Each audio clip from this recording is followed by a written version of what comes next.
നമുക്ക് ഇത് ചെയ്യാൻ വേണ്ടി ഇതുപോലുള്ള പിന്നുകൾ ആവശ്യമായിട്ടുണ്ട്. ഇതുപോലെ പിന്നില്ല എങ്കിൽ കോഡ് വയർ ആയാലും മതി. പിന്നെ ചെറിയ ചെറിയ പീസുകൾ വയർ ആവശ്യമുണ്ട്. 2 പീസ് ഇതുപോലുള്ള വയർ വേണം. ഈ 2 വയറിൻ്റെ അറ്റത്ത് ഇതേപോലെ പിന്ന് ചെയ്യണം. ഇതിപ്പോൾ മിക്സിയുടെ കോഡ് വയറാണ്. അപ്പോൾ മിക്സിയുടെ കോഡ് വയറിൽ അതേപോലെ വയറിൽ ആ പിന്ന് അങ്ങനെ തന്നെ സെറ്റാക്കിയിട്ടുണ്ടാവും. ആ മഞ്ഞ വയർ കാണുന്നത് സെപ്പറേറ്റ് ആയിട്ട് തന്നെ പിൻ ചെയ്യുന്നതാണ് നല്ലത്. പിന്നെ ആ ഒരു പിന്ന് ലാഭിക്കാൻ വേണ്ടിയിട്ടാണ് ഇങ്ങനെ അടിച്ചു കൊടുത്തത്.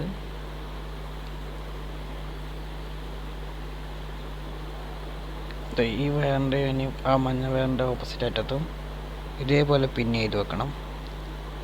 പിന്നെ ഞാൻ നേരത്തെ കാണിച്ച ആ ചുവപ്പ് വയറിലും പിന്നെ ഇതേപോലെ പിന്ന് ചെയ്ത് വെക്കണം.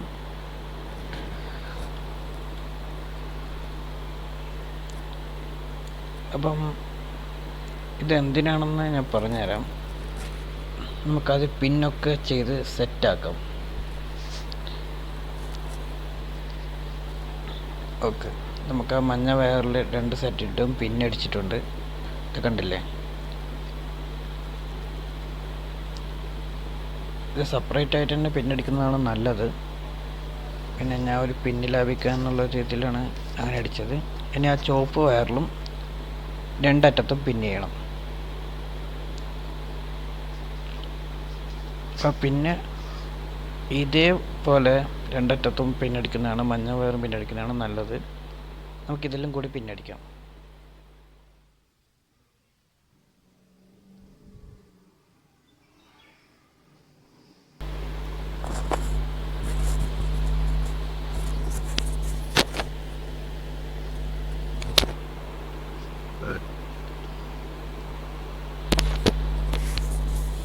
അപ്പം നമ്മൾ ആ ചുവപ്പ് വയറിലും 2 സൈഡ് പിന്നടിച്ചിട്ടുണ്ട്. ഇതേപോലെ തന്നെ മഞ്ഞ വയറിൽ പിന്നടിക്കാനാണ് നല്ലത്. അതാകുമ്പം കണക്ഷൻ കൊടുക്കുമ്പോൾ ഞാൻ ബാക്കി പറഞ്ഞുതരാം. ഇത് കപ്പാസിറ്ററാണ്. ഇതാണ് ഇതിൻ്റെ ഓയിൽ പിൻ, ഓവർലോഡ് പ്രൊട്ടക്ടർ. പിന്നെ ഒരു സാധനം കൂടി വേണം, അതാണ് റിലേ. റിലേ ഞാൻ കാണിച്ചുതരാം. ഇതാണ് റിലേ. ഇതിപ്പോൾ 3 പിന്നുള്ള റിലേ ആണ്. സാധാരണ ഒരു പിന്നുള്ള റിലേയും വരാറുണ്ട്. അങ്ങനെ വരുന്നുണ്ടെങ്കിൽ നമ്മൾ കപ്പാസിറ്റർ കണക്ട് ചെയ്യേണ്ട, ഇത് 2 മാത്രം കണക്ട് ചെയ്താൽ മതി. ഇതിൽ കണ്ടില്ലേ 3 പിന്നുകളുണ്ട്. അതുകൊണ്ടാണ് ഞാൻ കപ്പാസിറ്ററിന് ആ പിന്നുകൾ അടിക്കണം എന്ന് പറഞ്ഞത്.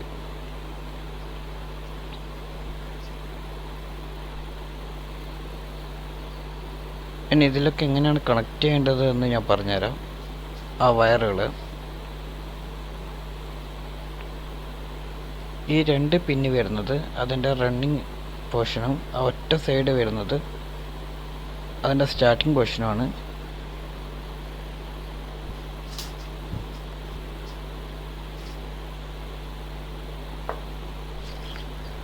ഇത് ഏകദേശം എല്ലാം കണക്ട് ചെയ്ത് വെച്ചാണ്. ഇതിൻ്റെ വയറിൻ്റെ കണക്ട് ചെയ്യുന്ന രീതി ഞാൻ പറഞ്ഞുതരാം. ഈ കാണുന്ന ബ്ലാക്ക് വയർ നമ്മളെ കോഡ് വയറിൻ്റെ ന്യൂട്രൽ ലൈനാണ്. ആ ന്യൂട്രൽ ലൈന് ആ റിലേയിൽ 2 ടെർമിനൽ അടുത്തടുത്ത് വരുന്നതിലേക്ക് കണക്ട് ചെയ്യണം. ആ മഞ്ഞ വയർ നേരെ കപ്പാസിറ്ററിൻ്റെ ഏതെങ്കിലും ഒരു ടെർമിനൽ കണക്ട് ചെയ്യുക. കപ്പാസിറ്ററിന് എവിടെ വേണമെങ്കിലും കണക്ട് ചെയ്യാൻ പ്രശ്നമൊന്നുമില്ല. ആ കപ്പാസിറ്റർ നേരെ ഓപ്പോസിറ്റുള്ള ഒരു വയർ ആ ഒറ്റ ടെർമിനൽ മാത്രമുള്ളൂ, അതിലേക്ക് കണക്ട് ചെയ്യണം.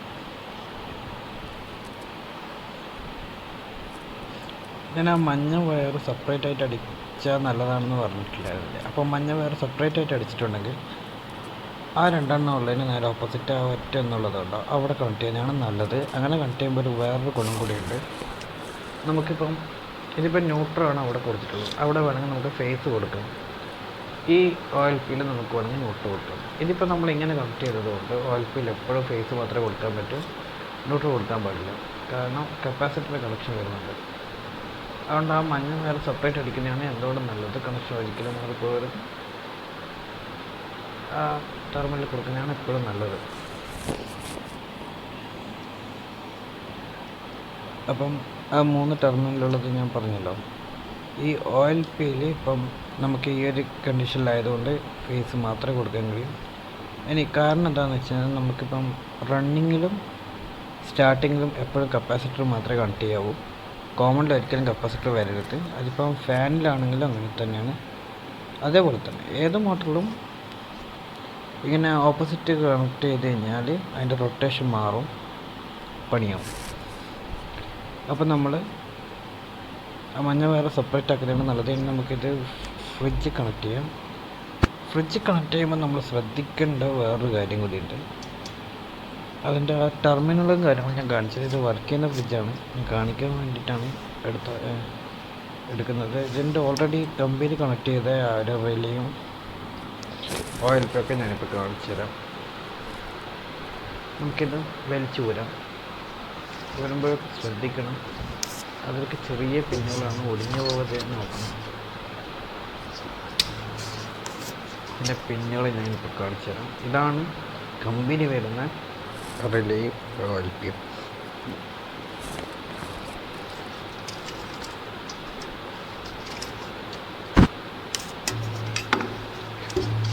ഈ 3 ടെർമിനലുകളാണ്.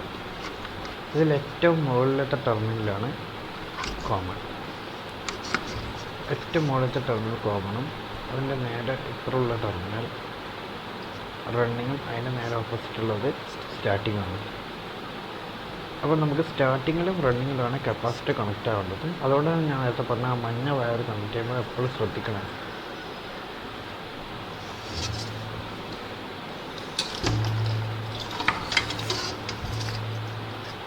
ഇപ്പം നമുക്ക് ഇതിൽ ഫേസ് മാത്രമേ കോമായി കൊടുക്കാൻ കഴിയും, കാരണം വയർ ഇങ്ങനെ പിന്നെ ചെയ്തിട്ടുണ്ട്. അപ്പോൾ ഫസ്റ്റ് നമുക്ക് ഓയിൽ കണക്ട് ചെയ്യാം. നമ്മൾ അഴിക്കുമ്പോൾ ഫസ്റ്റ് റിലേ അഴിക്കണം, ഇടുമ്പോൾ ഫസ്റ്റ് ഓയിൽ കണക്ട് ചെയ്യണം.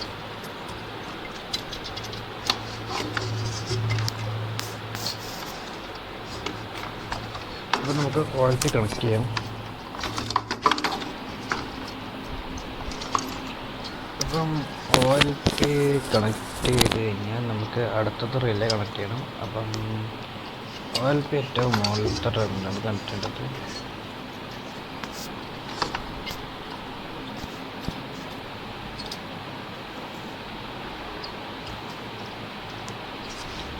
ഓക്കെ, ഓയിൽ കണക്ട് ചെയ്തിട്ടുണ്ട്. ഞാൻ കാണിച്ചിട്ട് ക്യാമറ പോകുന്നുണ്ട്, കണ്ടില്ലേ? ഇതിൻ്റെ താഴെ വരുന്ന ആ 2 ടെർമിനൽ കറക്റ്റായിട്ട് റിലേയും കണക്ട് ചെയ്യണം. അത്രേ ഉള്ളൂ പരിപാടി. പിന്നെ നമുക്കിത് റൺ ചെയ്യിക്കാം.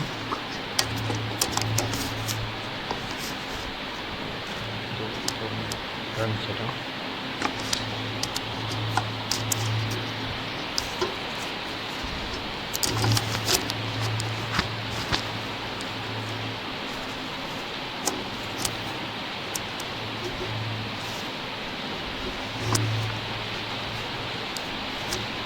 ആ റിലേയുടെ ഓപ്പോസിറ്റ് 2 ചെറിയ ഹോളുകളുണ്ട്. ആ ഹോള് കറക്റ്റ് ആ 2 പിന്നിലേക്ക് പോകുന്ന ഇടത്ത് സെറ്റ് ചെയ്താൽ മതി. നമുക്കത് കൂടെ ഒന്ന് കണക്ട് ചെയ്യാം.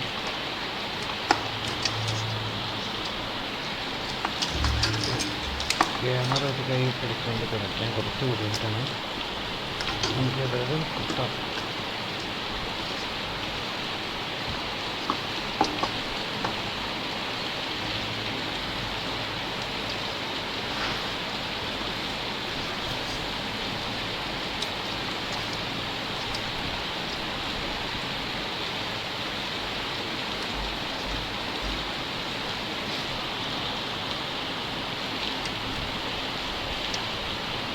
കറക്റ്റായിട്ട് പിന്നൊന്നും ഒടിയാതെ തന്നെ കുത്തണം.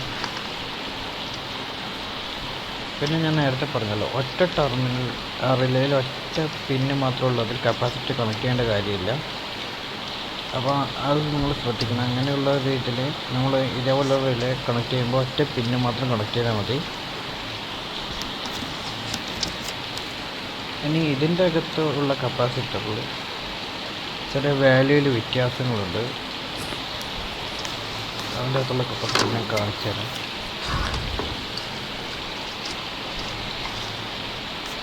കണ്ടോ, ഈ കപ്പാസിറ്റർ 6 UF-ൻ്റെതാണ്. നമ്മളിപ്പം കണക്ട് ചെയ്ത കപ്പാസിറ്റർ 4 MF 90 സംതിങ് വാട്ട്സ്. ഒക്കെ 2 വാല്യൂ ആണ്. അപ്പം കുറേ നേരം റൺ ചെയ്യിക്കരുത്, കുറച്ച് നേരം വർക്ക് ചെയ്യുന്നുണ്ടോ നോക്കിയിട്ട് നമുക്ക് അപ്പം തന്നെ ഓഫ് ചെയ്യാം. ഇല്ലെങ്കിൽ പണിയാവാൻ സാധ്യതയുണ്ട്. നമുക്കേതായാലും അതങ്ങനെ തന്നെ കണക്ട് ചെയ്യാം. വേറെ വയറിങ്ങൊക്കെ ചെയ്ത് ഇത് കണക്ട് ചെയ്ത് കഴിഞ്ഞാൽ മോട്ടർ റണ്ണാവുന്ന സൗണ്ട് നമുക്ക് മനസ്സിലാവും. ആ സൗണ്ട് വരുന്നുണ്ടെങ്കിൽ വേണമെന്നില്ല, നമുക്ക് ഏതാണോ റിലയാണെങ്കിൽ റിലേ, ഓയിൽ ടാങ്ക് ഓയിൽറ്റ് ഏതാണോ കേടുവെച്ചാൽ അത് ചെയ്യാം. ഇപ്പോൾ നമ്മൾ കംപ്രസർ വർക്ക് ചെയ്യുന്നുണ്ട്, കണ്ടുവരും.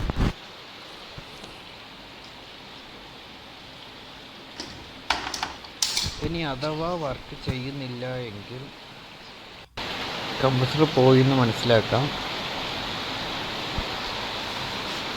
നമുക്ക് ഈ ഓയിൽ റിലേ ഒന്നും വാങ്ങിയിട്ടില്ല എങ്കിൽ ഒരു പക്ഷേ വർക്ക് ചെയ്യാൻ സാധ്യതയുള്ളൊരു കേസ് എന്താണെന്ന് വെച്ചാൽ, ഇവിടെ ഒരു ടൈമറുണ്ട്. നമ്മൾ പഴയ റിലേ ഓയിൽ ഒക്കെ തന്നെ കണക്ട് ചെയ്തിട്ട് ഈ ഒരു ടൈമറിൽ ഒരു ചെറിയൊരു നോബുണ്ട്. ആ നോബൊന്ന് തിരിച്ച് നോക്കി കഴിഞ്ഞാൽ ഒരുപക്ഷെ വർക്ക് ചെയ്യും. ഈ റിലേ ഒക്കെ പോയതാണെന്ന് മനസ്സിലാക്കാൻ വേണ്ടി അതൊന്ന് അഴിച്ചൊന്ന് കുലുക്കി നോക്കി കഴിഞ്ഞാൽ ഈ ചെറിയ കുട്ടികൾക്ക് കളിക്കുന്ന ചെറിയ സാധനങ്ങളില്ലേ, കിളിക്കാൻ പറ്റി, അത് കിലുങ്ങുന്ന പോലെ കിലുങ്ങും. അത് കിലുങ്ങുന്നുണ്ടെങ്കിൽ ഉറപ്പായിട്ട് റിലേ പോയിട്ടുണ്ട്. ഇനി നിങ്ങളുടെ മൾട്ടിമീറ്ററോ അല്ലെങ്കിൽ ക്ലാം മീറ്ററോ എന്തെങ്കിലും ഉണ്ടെങ്കിൽ അത് വെച്ച് ചെക്ക് ചെയ്യാം. കണ്ടിന്യൂറ്റി നോക്കിയാൽ മതി. അതേപോലെ തന്നെ ഓയിൽ പിന്നെയും കണ്ടിന്യൂറ്റി തന്നെയാണ് ചെക്ക് ചെയ്യേണ്ടത്. ഇത്രയൊക്കെയാണ് ഇതിനെക്കുറിച്ച് ചെക്ക് ചെയ്യാനുള്ളത്. ഇനി കംപ്രസർ മാറ്റുന്ന ഒരു വീഡിയോ നമുക്ക് പിന്നീട് ചെയ്യാം. അപ്പം നമ്മൾ പഴയ സാധനങ്ങളൊക്കെ കണക്ട് ചെയ്യാണ്.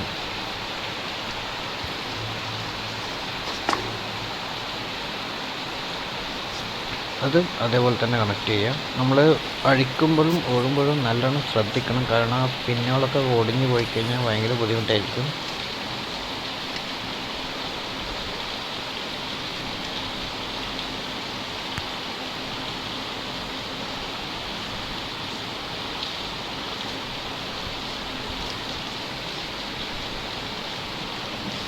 അത് നമ്മൾ പഴയ വയർ തന്നെ കണക്ട് ചെയ്തിട്ടുണ്ട്. ഇനി നമുക്ക് അത് ഓൺ ചെയ്യാം.